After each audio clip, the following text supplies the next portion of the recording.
Hello everyone and welcome back. My name is Kate and in this series of vlogs I'm sharing with you different career advice, how to prepare for the interview, how to create an outstanding CV and just how to become the top university student. And today I'll share with you what you should and you shouldn't do in order to pass a successful job interview. From my experience, I've passed around 100 job interviews in the past year. And today I prepared for you a list of things that you should avoid in order to pass a successful job interview. So let's go.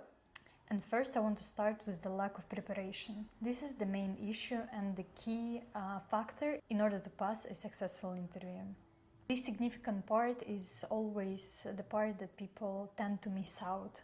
The question is, how can you prepare and how can you guarantee that you feel prepared during the day of the interview? And the first and the most common thing, of course, is to research the company. You need to know the company's values, interests, the company's history, especially if you're applying for a big corporation where knowing the history and the story of how the company was developing is crucial. I recommend to look for the current trends and news, what's happening, what's changing in the company, so you keep on track with everything that's happening currently.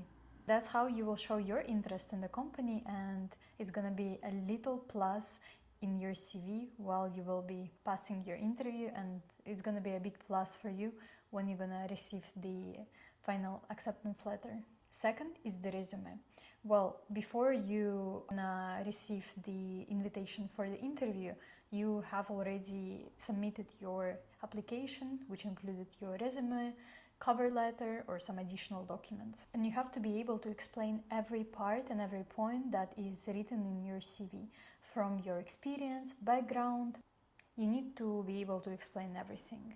And if they will ask you a question about one or another point, and if you feel frustrated answering that question, then it will cause some concerns and questions from the employer. So be prepared, read your CV, your resume, and think about the possible questions and answers that you can give to the employer.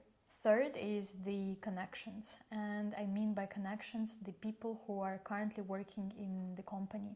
You can research them on LinkedIn, or especially it's very good if you will have some people who graduated from your university, people maybe some your ex-friends, ex-classmates.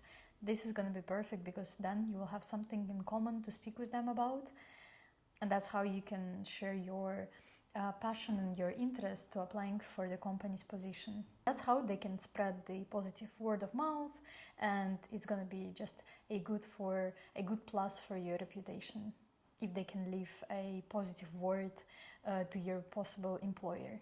Of course, I would recommend to practice most commonly asked questions, such as why do you want to join the company and what can you bring to the company? These are basically two main questions that the employer tend to ask the employees. So you need to be able to answer the question, why do you want to work in the company? How did you find about it? Maybe speak about the like I said in the previous point, maybe speak about your friends or classmates that are working in the company at the moment. Once you feel like you're prepared for the interview and the day of the interview has arrived, I recommend to follow the several strategies and steps. When finally the day of the interview has arrived, you have to understand that this is your day to shine and to show the best version of yourself. There are several mistakes that people tend to make, and the first one is arriving late. This is the worst sign of unprofessionalism that you can show to your employer. The worst and the most negative thing that you can do is to make your employer wait.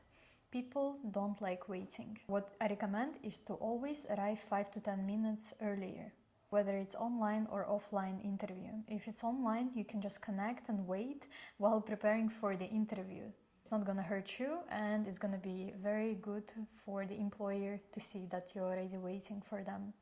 Of course, dress to impress. This is the most important advice that I would like to give to everyone, is to always dress to impress, because the way people see you and the way people perceive you is gonna influence the several decisions that they're gonna make about you. And I always tend to come in the suit, in the professional colors, in highlighting the etiquette. This is the professional etiquette that we're speaking about. So the colors have to be more or less neutral, always not to wear too much makeup, and to have your hair tied up, maybe put it back. It depends on what you prefer. Of course, the body language. You have to show, especially if it's an offline interview, you have to show your confidence. And that's how you can do it. You can do it by not picking up on your nails while speaking, not saying some filling words. So you can just be focused on the questions and answer straight to the point. I understand it can be stressful, so in advance you can do some breathing exercises, not drink too much coffee, too much energy drinks, because I think that's gonna just worsen the situation. And of course, while you're answering the questions of the employer, always answer them with honesty and confidence. Honesty is something every person likes, and while you have to be very prepared, but at the same time you have to be honest. There is nothing bad about saying the truth that happened to you or you are willing to share with the employer. That's gonna be a positive aspect, but not too much honesty. For example, never speak about your previous workplace negatively. It's not gonna influence very good your current interview, so just not mention it a lot, rather focus on strong points of your skills and knowledge that you brought to the previous company. And with all of these points, you should be ready for your upcoming interview. After the interview has passed, you can follow up on the conversation that you had with your employer. For example, after 24 hours more or less, you can write a follow-up email thanking for the opportunity, for their time, and mentioning some points that you spoke about in the interview. So not be just like a ChatGPT, email. Be more human. People love human touch. I always recommend to write the emails by yourself. If you manage to get an interview, congratulations, because you're just one step from your dream job. However, if you want to make sure that you outstand from all the competition that there might be, you can get a meeting with me to practice. We can make a mock call and I will give you the feedback on how you performed. During the mock call, I can ask you some questions that the employer is possibly going to ask you, and then you will be answering, and so we'll have that kind of mock and test interview in order for you to prepare the best you can. In order to sign up for that form, you can find the link below, fill in all the information, and I'll contact you very soon. Good luck with your interview and see you in the next video.